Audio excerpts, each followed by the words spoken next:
Hello बच्चों, आप कैसे हैं? हमें उम्मीद है आप अच्छे और स्वस्थ होंगे।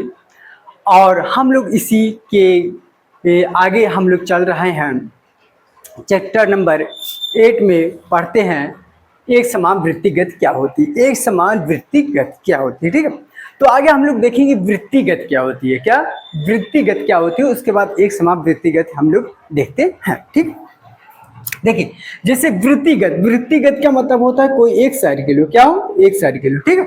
यदि कोई सर्किल हो, ठीक है, और उसमें मान लीजिए एक सेंटर होगा जिसको हम लोग केंद्र कहते हैं, वहां से हमारी एक त्रिज्या होगी जिसको आर मानते हैं, ठीक है। इसमें क्या होगा, वृत्तिगत, वृत्तिगत का मतलब क्या होगा, यदि इस पर, ठीक है, कोई मतलब वस्तु है, पिंड है या वस्तु है, ये क्या करेगी, पूरा चक्कर एक लगाती है, क्या करती है, एक पूरा चक्कर लगाती है।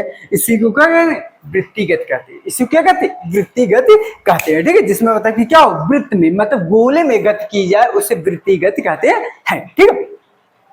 अब उसके बाद एक समान वृत्तिगत, एक समान वृत्तिगत का मतलब हो गया, मतलब ये पूरे जैसे एक गोला है ना, मतलब पूरा लगाता है एक चक्कर, ठीक, उसको हम वृत्तिगत कहेंगे। एक समान वृत्तिगत क्या होगा, मान लीजिए हमारा जो यहाँ से ऑब्जेक्ट है या वस्तु है, यहाँ से मान लीजिए 10 मीटर पर सेकेंड से चलना स्टार्ट करता है, क्या करता है, 10 मीटर पर सेकेंड से चलना स्टार्ट कर देता है, ठीक है। और हर जगह एकदम कांस्टेंट, एकदम कांस्टेंट क्या होगा, एकदम कांस्टेंट हो जाए, मतलब हर जगह क्या हो, हर जगह 10 मीटर पर सेकेंड की स्क्वायर चले, जिसको कहते हैं एक समान वृत्तिगत कहते हैं। तो लिखा क्या है, यदि कोई वस्तु एक समान गति से एक वृत्ति पथ में, पथ का मतलब क्या है, वृत्ति मतलब गोला, पथ मतलब रास्ते में घूम रही है, तो उस वस्तु की गति को वृत्तिगत कहते हैं। क्या कहते हैं, वृत्तिगत कहते हैं, ठीक है।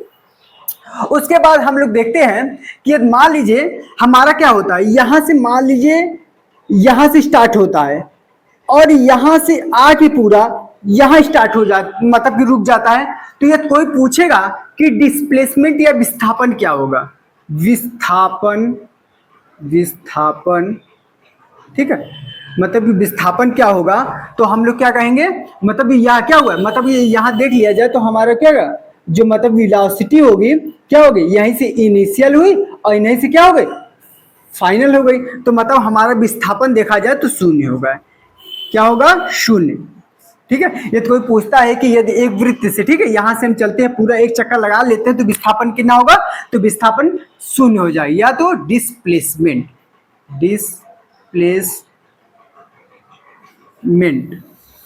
डिस्प्लेसमेंट कितना हो जाएगा, शून्य हो जाएगा। अब पूछा जाए कि मान लीजिए यहां से चलते हैं और यहां तक आते हैं, दूरी क्या होगी, क्या पूछा जाएगा, दूरी क्या होती है, ठीक है। यदि दूरी क्या होगी, तो आप जानते रहे, यदि क्या कहते हैं, डिस्टेंस इसको कहते हैं, क्या कहते हैं, डिस्टेंस, ठीक है। यदि ये कोई भी वृत्त है, क्या है, कोई भी वृत्त, यदि हम क्या कहते हैं, एक चक्कर पूरा लगाते हैं, क्या करते हैं, एक चक्कर पूरा लगा देते हैं किसी भी वृत्त में, तो हमारा जो होता है परिधि, इसको क्या बोल देते हैं, परिधि। तो परिधि जो होती है, वृत्त की परिधि जो होती है 2 पाई आर होती है, क्या होती है, 2 पाई आर। वृत्त की परिधि का सूत्र, वृत्त की परिधि,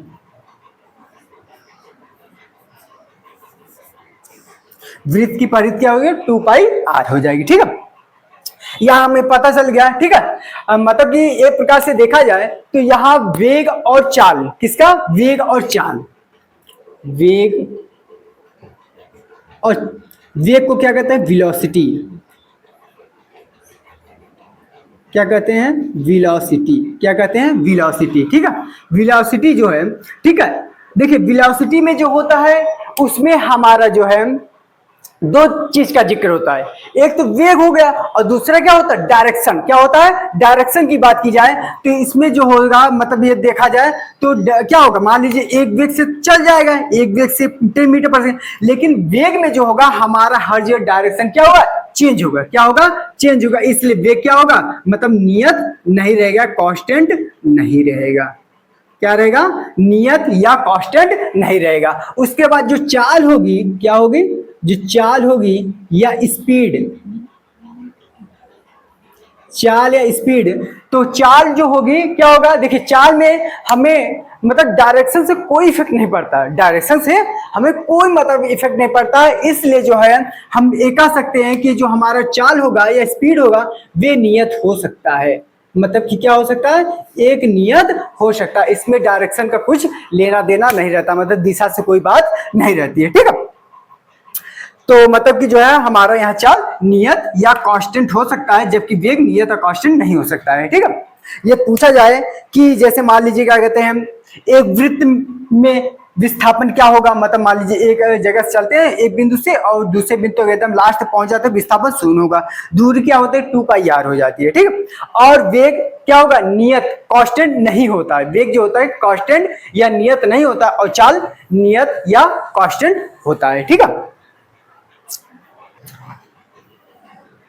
अब आपको बता दें कि जैसे मतलब यहां से पूरा एक चक्कर लगाने को, ठीक है, मतलब कि वृत्त का एक चक्कर पूरा लगाने, ठीक है, यदि एक चक्कर में लगा समय एक, मतलब यहां से यहां तक पूरा लगाते तो एक चक्कर, एक चक्कर, एक चक्कर में, एक चक्कर समय में लगा समय,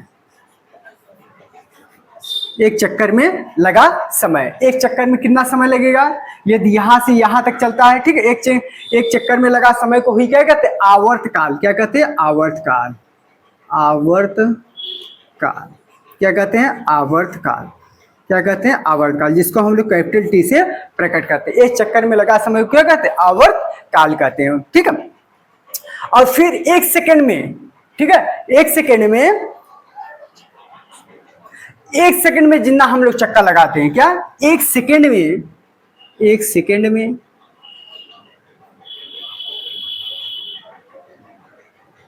एक सेकंड में, एक सेकंड में लगा चक्कर, में लगा चक्कर,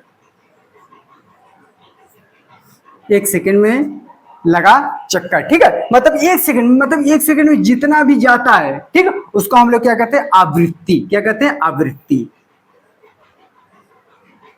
क्या कहते हैं, आवृत्ति, इसको क्या कहते हैं, आवृत्ति। ठीक है, उसके बाद हम लोग जानते हैं चाल बराबर, चाल बराबर दूरी बटा समय, चाल बराबर दूरी बटा समय,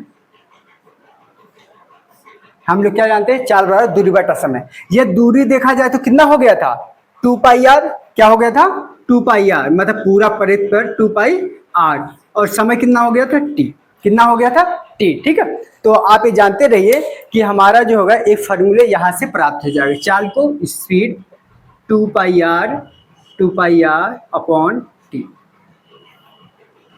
एक हमको एक फार्मूला प्राप्त हो गया। ठीक है,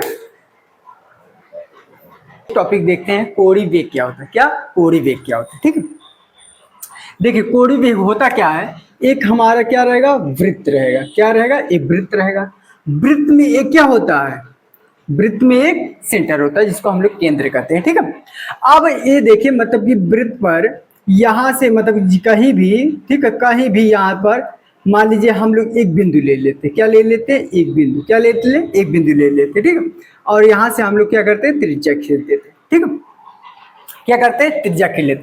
कह रहा है प्रति इकाई समय में, मतलब इकाई मतलब एक, मतलब प्रति इकाई समय में, मतलब कि ये मान लीजिए यहाँ कोई ऑब्जेक्ट है, क्या है, यहाँ कोई ऑब्जेक्ट है, एक सेकंड में, ठीक है, ये ऑब्जेक्ट जहां पहुंच जाएगी, ठीक है, मतलब क्या हो गया, ये ऑब्जेक्ट जहां पहुंच जाएगी, कितना, एक सेकंड में, कितना, एक सेकंड में जहां पहुंच जाएगी, इस बिंदु से एक बिंदु, जितना भी सेकंड, एक सेकंड में पहुंच जाएगी, उसे क्या कहते हैं, कोणीय वेग कहते हैं। क्या कहते हैं, इस वाली दूरी को क्या कहते हैं, कोणीय वेग कहते हैं। इसे ओमेगा से डिनोट करते हैं, इसको क्या करते हैं, डिनोट ओमेगा से करते हैं। ठीक है, तो यही लिखा हुआ है, प्रति इकाई समय में हुए कोणीय विस्थापन को कोणीय वेग कहते हैं। कोणीय विस्थापन को क्या कहते हैं, कोणीय वेग कहते हैं। इसे ओमेगा से प्रदर्शित किया जाता है।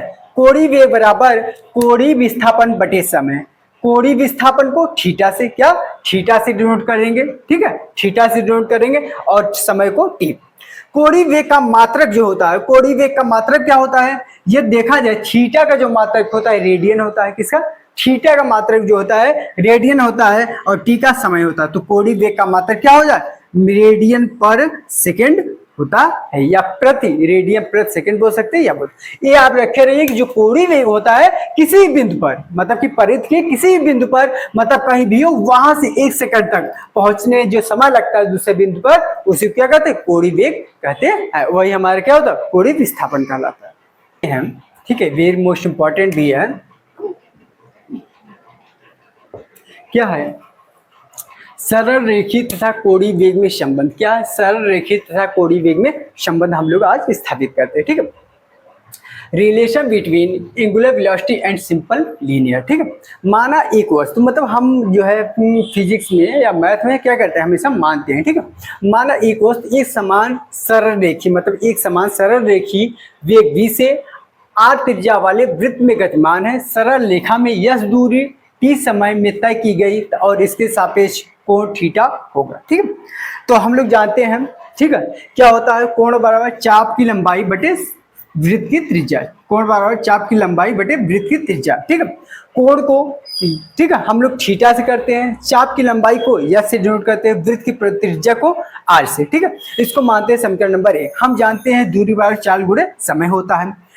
दूरी को यस से, चाल को v से और समय को t से करते हैं। ठीक है, यस का मान समीकरण 1 में रखेंगे। कहाँ, यस का मान क्या करेंगे, समीकरण 1 में रख देंगे। जब यस के स्थान पर रखेंगे तो क्या हो जाएगा, v इंटू टी, तो क्या हो जाएगा, theta equal to v into T upon R. ठीक है, हम जानते हैं मतलब क्या करेंगे, ये इधर इंटू में उधर डिवाइडिंग चला है, तो थीटा अपॉन टी हो जाए, क्या हो जाए, theta upon T equal to V upon R होता है। थीटा अपॉन टी को हम लोग ओमेगा लिख सकते हैं। ठीक है, तो omega equal to V upon R, और जब क्रॉस मल्टीप्लाई कर देंगे तो वी बराबर आर ओमेगा हो जाएगा। यही कहा जाता है सरल रेखित कोणीय वेग में संबंध का सूत्र। कभी